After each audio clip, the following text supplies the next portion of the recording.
Monsieur Fromentin. La parole est maintenant à Sergio Coronado.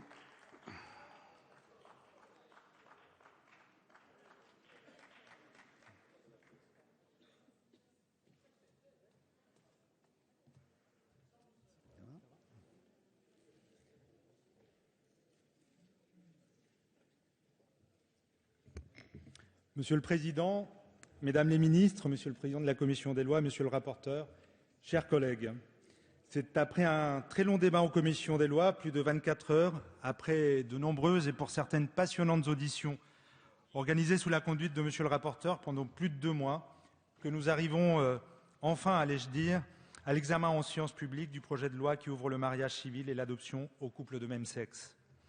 C'est dans un contexte de vif débat dans la société que la représentation nationale doit désormais se prononcer. C'est donc avec une fierté assumée que je prends donc la parole au nom du groupe écologiste. Je suis fier en effet car il s'agit de mettre fin à la principale discrimination dont sont encore victimes les citoyens du seul fait de leur orientation sexuelle. Ce projet de loi fait ainsi entrer dans le droit commun une population discriminée en raison de sa sexualité. Des femmes, des hommes, des couples, des familles qui depuis des mois sont confrontés à la violence des mots vont enfin bénéficier de la protection de cette institution républicaine qu'est le mariage civil. La Cour de cassation, le 13 mars 2007, et le Conseil constitutionnel à 2 reprises, les 6 octobre 2010 et le 28 janvier 2011, ont affirmé clairement que la responsabilité de modifier la loi incombait aux législateurs.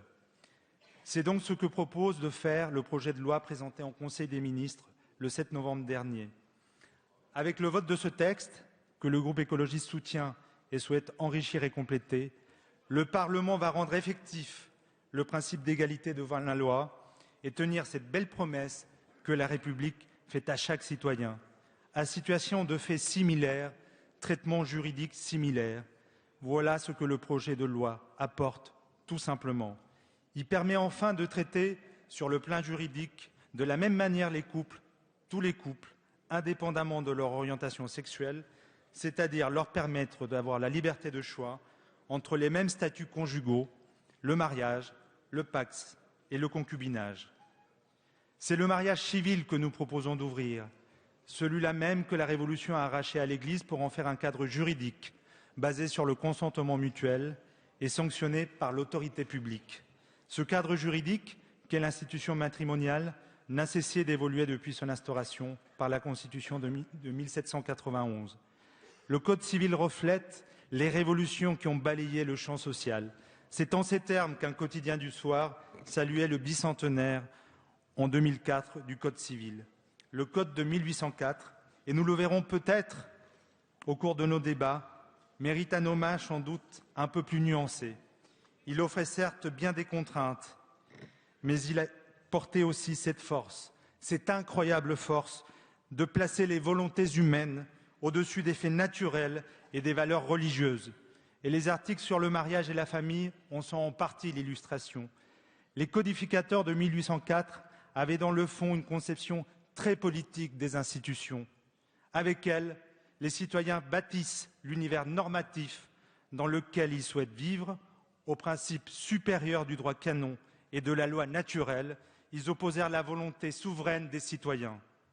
Le mariage civil d'aujourd'hui est radicalement différent de celui instauré il y a plus de 2 siècles. Et c'est parce qu'il a évolué qu'il est d'ailleurs devenu une revendication d'égalité. C'est donc la Constitution de 1791 qui met en place la séparation du mariage civil et du mariage religieux. Le Code civil le consacre en 1804.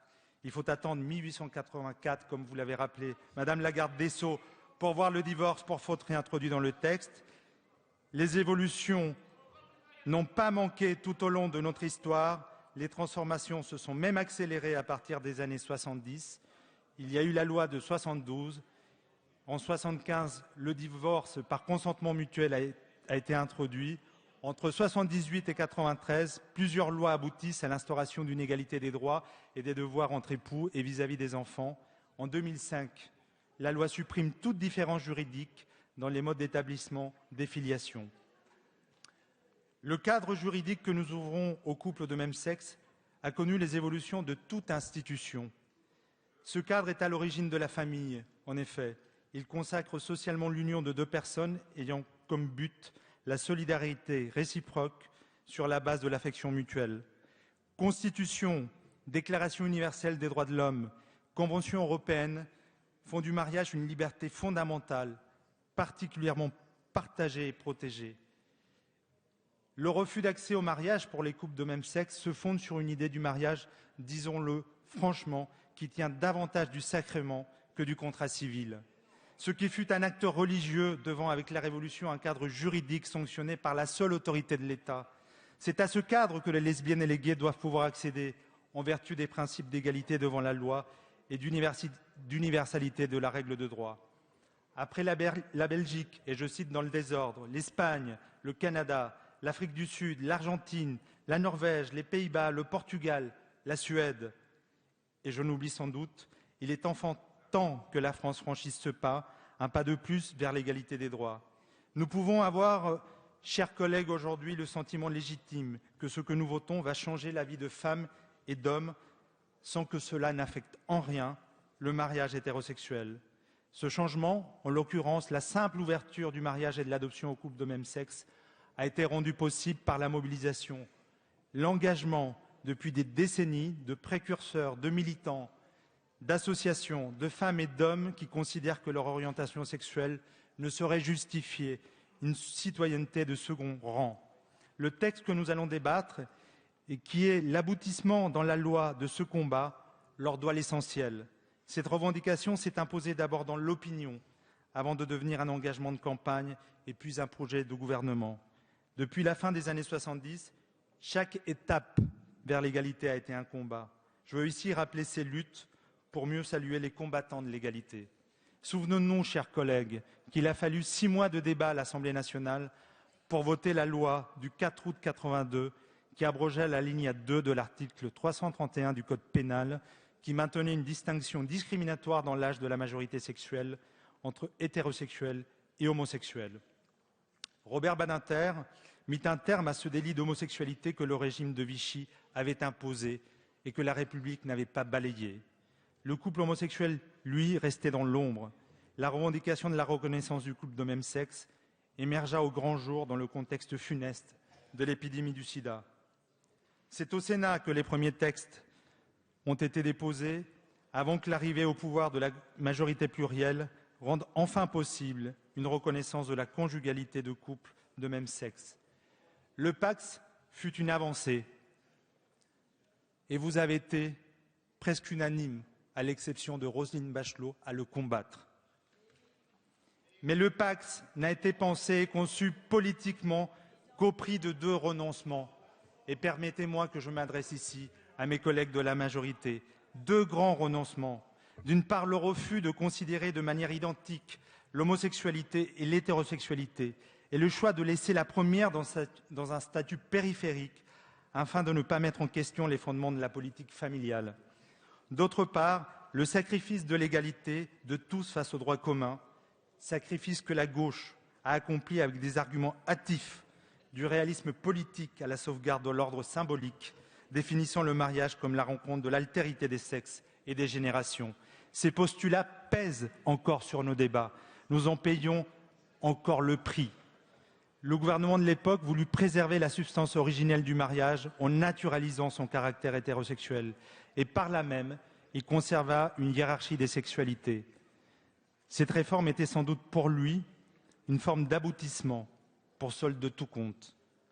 Ce ne fut heureusement qu'une étape.